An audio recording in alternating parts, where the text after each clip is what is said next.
A dinâmica social no Brasil é profundamente marcada pela estratificação, pela desigualdade e pela exclusão social. Para compreender essa realidade, é importante perceber que a sociedade brasileira não se organiza de forma homogênea. Pelo contrário, ela é estruturada em camadas, grupos e posições sociais que diferenciam os indivíduos no acesso a oportunidades, direitos, recursos e qualidade de vida. Essa organização, chamada de estratificação social, cria hierarquias e define quem tem mais ou menos acesso aos bens sociais, como educação, saúde, moradia, segurança, renda e participação política. A estratificação brasileira não é fruto apenas de condições naturais ou escolhas individuais. Ela é resultado de processos históricos, culturais, econômicos e políticos que moldaram o país desde o período colonial. O passado escravocrata, as desigualdades regionais, o modelo econômico concentrador e a lenta construção das políticas públicas contribuíram para a formação de uma estrutura social rígida, na qual mobilidade, ascensão e igualdade são desafios constantes. Assim, a posição social de um indivíduo muitas vezes depende do local onde nasceu, da cor da pele, da escolaridade dos pais, do gênero ou do acesso inicial a oportunidades. Esses fatores reforçam um ciclo de desigualdades difícil de romper. A desigualdade social no Brasil é um dos traços mais persistentes da realidade nacional. Ela se expressa na renda, na educação, no saneamento básico, na saúde, na segurança e em praticamente todos os indicadores sociais. Embora o país tenha avançado em diversas áreas, a distância entre os grupos mais ricos e os mais pobres permanece elevada. A desigualdade não é apenas econômica. Ela também se manifesta na distribuição do poder, na qualidade dos serviços públicos e na representatividade política. Esses desequilíbrios estruturais alimentam um cenário no qual uma parcela da população tem acesso pleno aos direitos, enquanto outra parcela vive de forma precária e vulnerabilizada. Dentro desse contexto, surge a exclusão social. A exclusão não se limita à falta de renda. Ela envolve dificuldades de acesso à cidadania, aos espaços públicos, à educação adequada, à segurança, ao emprego de qualidade, aos sistemas de proteção social e à participação efetiva na vida social. A exclusão social pode afetar indivíduos ou grupos inteiros, criando barreiras que impedem a integração plena dessas pessoas na sociedade. É um processo que fragiliza vínculos, limita oportunidades e produz injustiças que se perpetuam ao longo das gerações. A exclusão também está ligada à vulnerabilidade. Grupos que historicamente enfrentam discriminação ou falta de reconhecimento social estão mais expostos a situações de desproteção. Nos próximos tópicos, você verá que isso envolve crianças e adolescentes vulnerabilizados, pessoas idosas, pessoas com deficiência, população LGBTQIA+, povos indígenas, comunidades quilombolas, pessoas em situação de rua e diversas outras minorias sociais. Esses grupos sofrem de forma intensificada os efeitos da estratificação e da desigualdade, porque acumulam múltiplas barreiras econômicas, sociais, culturais, territoriais e institucionais. Por isso, entender a dinâmica social brasileira exige compreender que desigualdade e exclusão não são fenômenos isolados. Elas reforçam mutuamente dentro de uma estrutura social que historicamente privilegia alguns e marginaliza outros. Esse cenário exige políticas públicas amplas, ações afirmativas, acesso universal a direitos e um olhar atento para as diferenças regionais e culturais que compõem o país. A análise da dinâmica social é fundamental para qualquer profissional que vá atuar na administração pública, porque ela revela os desafios cotidianos da gestão pública e orienta a construção de políticas mais justas, inclusivas e eficazes. Essa compreensão é essencial para quem se prepara para o concurso da Agência Reguladora de Serviços Públicos, pois revela o pano de fundo sobre o qual se organizam as políticas de desenvolvimento, infraestrutura, mobilidade, energia, saneamento e inclusão social. Entender como a sociedade brasileira se estrutura e como as desigualdades se reproduzem é o primeiro passo para analisar os demais temas da realidade nacional que serão abordados nos próximos tópicos. Os desafios sociopolíticos da inclusão de grupos vulnerabilizados no Brasil representam um conjunto complexo de questões que atravessam a história, a estrutura social, as políticas públicas e as práticas institucionais. Esses grupos enfrentam desigualdades acumuladas, falta de acesso pleno aos direitos e diversas barreiras que limitam sua participação social. A inclusão não é apenas um ideal democrático, é uma necessidade estrutural para o desenvolvimento do país e, por isso, se torna um tema central para quem atua na administração pública. Um dos primeiros grupos a serem analisados é o formado por crianças e adolescentes. Eles constituem uma população que depende integralmente da proteção familiar, comunitária e estatal. Quando esses jovens vivem situações de pobreza, abandono, negligência, trabalho infantil, exploração ou violência doméstica, os impactos se estendem para toda a vida adulta. A falta de acesso à educação de qualidade, saúde, lazer, alimentação adequada e ambientes seguros compromete o futuro do país.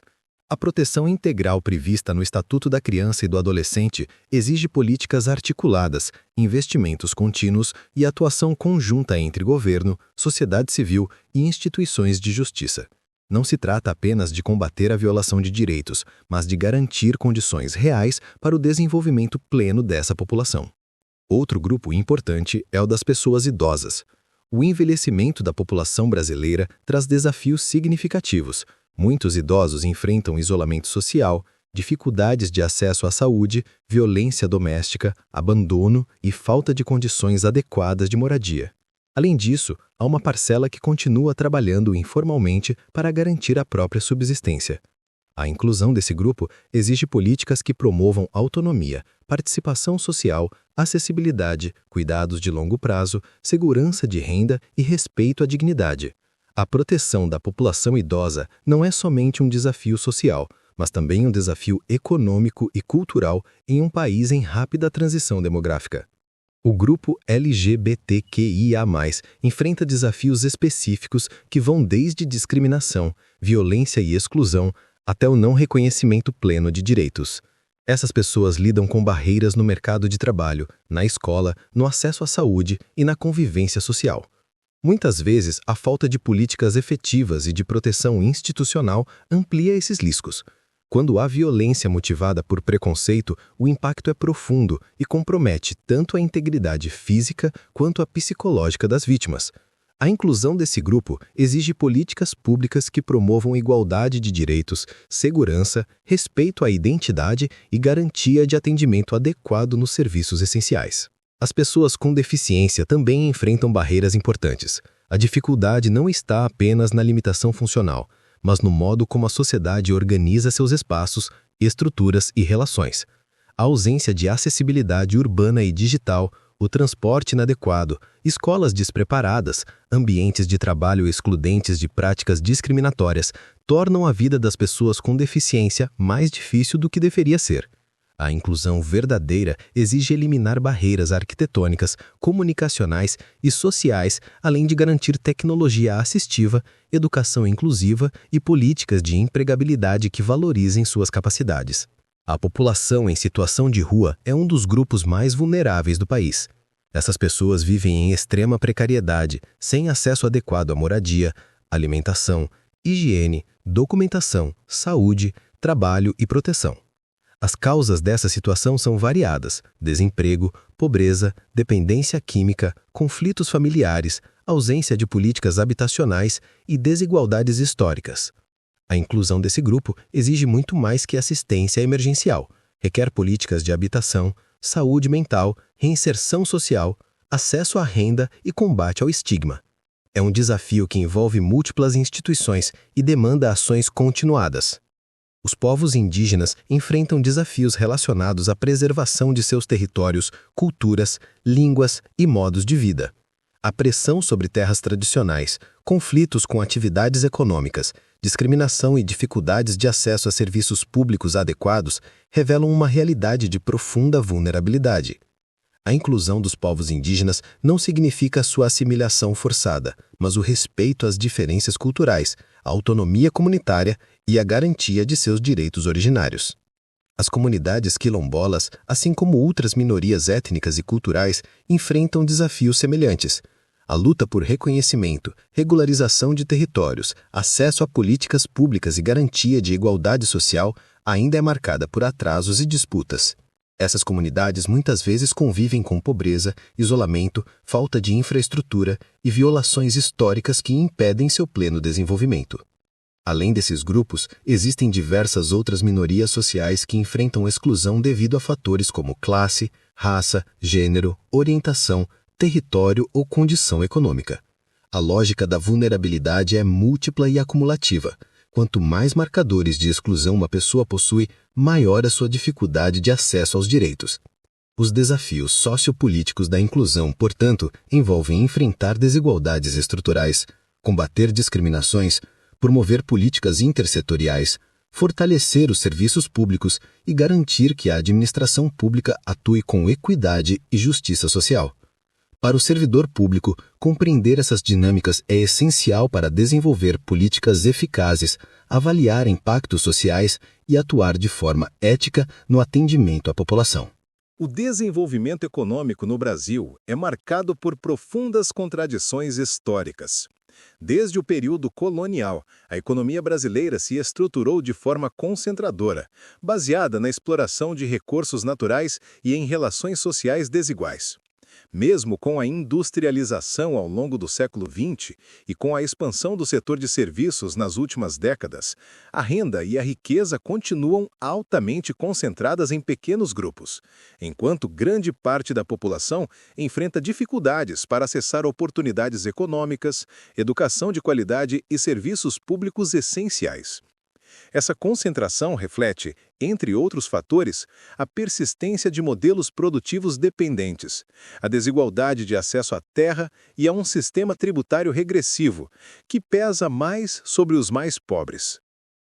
Ao analisar o desenvolvimento sustentável, percebemos que o Brasil se encontra em uma posição delicada, pois possui uma das maiores biodiversidades do planeta e, ao mesmo tempo, enfrenta graves desafios ambientais. Desmatamento, queimadas, degradação de biomas sensíveis, poluição de rios e falta de políticas ambientais consistentes colocam em risco não apenas o equilíbrio ecológico, mas também a qualidade de vida da população. O conceito de desenvolvimento sustentável exige a integração entre crescimento econômico, inclusão social e proteção ambiental. Isso significa adotar políticas que garantam o uso racional dos recursos naturais, reduzir impactos ambientais, promover justiça social e assegurar que as gerações futuras tenham acesso aos mesmos recursos que temos hoje. A matriz energética brasileira é considerada uma das mais limpas do mundo, em comparação a países desenvolvidos. Ela tem uma predominância de fontes renováveis, como hidrelétricas, biomassa, etanol, energia eólica e solar, embora ainda exista dependência de combustíveis fósseis, especialmente no transporte e na indústria. Entretanto, mesmo com uma matriz relativamente limpa, o país enfrenta desafios importantes diante da mudança climática. A crise climática tem provocado aumento de eventos extremos, como enchentes, secas prolongadas, insegurança hídrica e perdas agrícolas. Essa realidade torna urgente a transição energética, que consiste na ampliação e diversificação das fontes renováveis, na modernização das redes de distribuição de energia, no estímulo à eficiência energética e na redução gradativa da dependência de combustíveis fósseis. Além disso, combater o desmatamento é fundamental, pois grande parte das emissões brasileiras de gases de efeito estufa provém da destruição florestal. O desenvolvimento urbano brasileiro revela outro conjunto de desafios. Em poucas décadas, o Brasil deixou de ser um país predominantemente rural para se tornar um país majoritariamente urbano.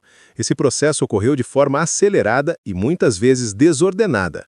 A expansão das cidades aconteceu sem planejamento adequado, o que gerou problemas como favelização, ocupações irregulares, déficit habitacional, falta de saneamento básico e pressão sobre infraestrutura já insuficiente. A formação de grandes regiões metropolitanas intensificou a desigualdade territorial, provocando longos deslocamentos diários, congestionamentos, sobrecarga no transporte público e aumento das vulnerabilidades sociais. As redes urbanas no país seguem uma hierarquia em que poucas metrópoles concentram grande parte das atividades econômicas, dos serviços públicos especializados e das oportunidades de trabalho. Esse modelo favorece a concentração populacional e cria desequilíbrios, pois cidades médias e pequenas têm dificuldade de atrair investimentos, enquanto os grandes centros sofrem com superlotação e deterioração de serviços essenciais. A metropolização aprofunda problemas como a violência urbana, a segregação espacial, a poluição e a pressão sobre os sistemas de saúde, educação, mobilidade e habitação. Outro ponto crucial é o desenvolvimento nacional associado à infraestrutura. A infraestrutura brasileira, apesar de algumas melhorias, ainda apresenta grandes gargalos. O país depende excessivamente do transporte rodoviário, que é caro, poluente e vulnerável a problemas logísticos. Falta integração entre modais de transporte, como ferrovias, hidrovias e portos, o que encarece a produção e reduz a competitividade internacional. Além disso, há enormes deficiências em saneamento básico, com milhões de brasileiros sem acesso a esgoto tratado e água potável. A infraestrutura energética, de telecomunicações e de habitação também precisa avançar para garantir qualidade de vida e reduzir desigualdades. A infraestrutura urbana está diretamente relacionada à segregação socioespacial. As cidades brasileiras são marcadas por divisões claras entre áreas bem estruturadas, geralmente ocupadas por classes de maior renda, e periferias com infraestrutura precária, serviços insuficientes e maior vulnerabilidade social. Essa segregação aparece na falta de equipamentos públicos, nas dificuldades de mobilidade, na ausência de áreas de lazer, na carência de escolas e postos de saúde e na exposição das populações mais pobres a áreas de risco, como encostas, margens de rios e regiões sujeitas a enchentes. Esse padrão reforça desigualdades históricas e limita o acesso a direitos básicos. Por fim, as desigualdades regionais são uma marca persistente da realidade brasileira. O Sudeste e o Sul concentram maior desenvolvimento econômico, infraestrutura consolidada, serviços públicos mais estruturados e maior oferta de empregos formais. O Norte e o Nordeste, por outro lado, enfrentam desafios relacionados à falta de infraestrutura logística, menor diversificação produtiva, maiores índices de pobreza e menor investimento público. O Centro-Oeste se destaca pelo avanço do agronegócio, mas também convive com desmatamento crescente e desigualdade interna entre capitais desenvolvidas e cidades menores. Superar as desigualdades regionais exige políticas de desenvolvimento territorial que incentivem a descentralização econômica, promovam infraestrutura integrada, valorizem cadeias produtivas locais e ampliem o acesso a serviços públicos de qualidade. A ética e a moral são conceitos fundamentais para compreender a conduta humana e sua relação com a sociedade. A moral refere-se a regras e normas socialmente estabelecidas que orientam o comportamento dos indivíduos, muitas vezes influenciadas por costumes, tradições, religião e cultura. Ela define o que é considerado certo ou errado em determinado contexto social. Já a ética vai além da moral, pois é uma reflexão crítica sobre essas normas, questionando princípios, valores e atitudes. Enquanto a moral é prática e normativa, a ética envolve análise, ponderação e argumentação sobre como agir de forma justa, correta e responsável diante das situações da vida. Princípios e valores são elementos centrais da ética. Os princípios funcionam como fundamentos universais que orientam decisões, como justiça, honestidade, igualdade, solidariedade e respeito à dignidade humana. Os valores representam prioridades e crenças que orientam o comportamento individual e coletivo, influenciando escolhas e decisões cotidianas. Compreender princípios e valores é essencial porque eles servem como referência para avaliar ações, tomar decisões e estabelecer limites éticos, tanto na vida pessoal quanto na vida profissional. A ética e a democracia estão intrinsecamente ligadas, especialmente no exercício da cidadania. A democracia exige que os cidadãos participem de maneira consciente, responsável e informada. Isso significa respeitar direitos e deveres, dialogar de forma construtiva, cumprir a lei, respeitar a diversidade e contribuir para o bem comum. A cidadania ativa é, portanto, expressão de ética aplicada à vida em sociedade. Sem princípios éticos, o exercício da cidadania se torna superficial, enquanto a democracia perde força e legitimidade. A ética garante que as ações individuais e coletivas estejam alinhadas com a justiça, o respeito aos direitos humanos e o interesse público. Quando se trata da função pública, a ética assume um papel ainda mais central. Servidores públicos, gestores e representantes do Estado devem agir de acordo com padrões elevados de conduta, pautando-se pela imparcialidade, transparência, integridade, responsabilidade e compromisso com o interesse coletivo. A função pública não se limita à execução de tarefas administrativas, mas envolve a gestão de recursos, a tomada de decisões e a prestação de serviços que afetam diretamente a sociedade. Nesse contexto, agir eticamente significa evitar conflitos de interesse, combater práticas de corrupção, promover equidade e garantir que as políticas e ações do Estado beneficiem toda a população de forma justa e adequada. O respeito à ética na administração pública é reforçado por códigos, decretos e regulamentos que estabelecem diretrizes e responsabilidades.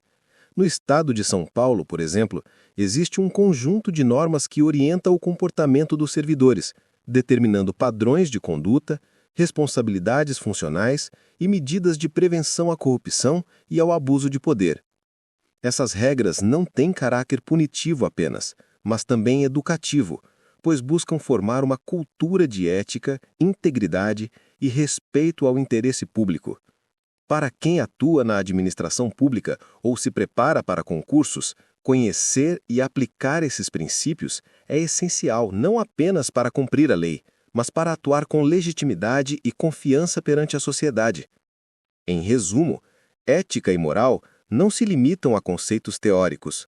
Elas se manifestam na prática diária, em decisões individuais e coletivas. Princípios e valores fornecem a base para a conduta correta, enquanto a ética aplicada à democracia e à função pública garante que os direitos da sociedade sejam respeitados e promovidos.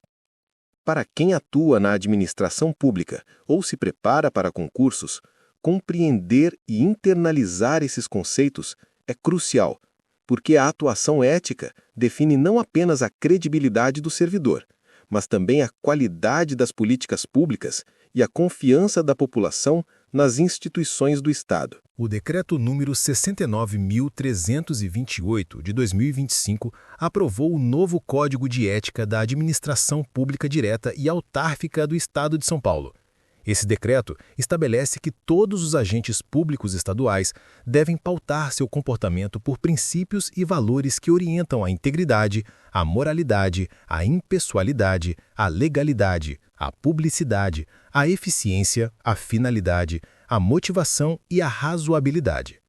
O objetivo é criar regras claras de conduta para evitar desvios e fortalecer a confiança da sociedade nas instituições públicas. A norma permite que cada órgão edite orientações específicas e que a Controladoria Geral do Estado publique cartilhas simplificadas para facilitar a compreensão do código por todos os servidores. Antes disso, o Decreto número 67.683 de 2023 instituiu o Plano Estadual de Promoção de Integridade, que deve ser adotado por todos os órgãos e entidades da administração direta e autárquica. Esse plano estabelece a criação de programas de integridade com estrutura organizada para prevenir, detectar e punir práticas de corrupção, fraudes ou desvios éticos. Cada órgão deve implantar sua própria unidade de gestão de integridade, encarregada de coordenar as ações de governança, gestão de riscos, comunicação, capacitação, monitoramento e implementação das medidas previstas. A Controladoria Geral do Estado atua como órgão central, definindo normas, orientando as unidades de integridade e supervisionando a execução dos programas. Complementando esse conjunto de normas, o Decreto número 68.158 de 2023 instituiu a Política de Gestão de Riscos da Administração Pública do Estado de São Paulo, voltada a identificar, avaliar e tratar riscos relativos à integridade, à conformidade e à eficiência da gestão pública. Essa política reforça a ideia de que agir com ética não é apenas um valor, mas também um procedimento estruturado, com prevenção e controle como pilares. Cada órgão deve mapear seus riscos, adotar medidas preventivas e garantir transparência e responsabilidade. O Decreto número 69.474 de 2025 trata especificamente do tema do conflito de interesses na administração pública direta e autárquica. Ele define situações em que agentes públicos, mesmo em licença ou afastamento, devem observar restrições quanto a atividades privadas, vínculos ou decisões que possam conflitar com o interesse público. O decreto impõe obrigações de declaração de conflito de interesse para ocupantes de cargos de alta relevância, conselhos de administração e diretorias de entidades vinculadas ao Estado, com mecanismos de controle e sanções previstas. Por fim, o Decreto número 69.475 de 2025 regulamenta a divulgação de compromissos públicos e a concessão de hospitalidades, brindes ou presentes a agentes públicos da administração estadual. O objetivo é evitar favorecimentos indevidos, manter a transparência nas relações com o setor privado e garantir que a conduta dos servidores públicos esteja alinhada com os princípios de probidade, imparcialidade e integridade previstos no Código de Ética. Em conjunto, essas normas formam uma estrutura de governança, integridade e conduta ética no serviço público do Estado de São Paulo. Elas não servem apenas como textos de referência, mas como instrumentos concretos para orientar o dia a dia do servidor, orientar decisões, prevenir desvios, promover transparência e tornar a administração mais confiável para a sociedade.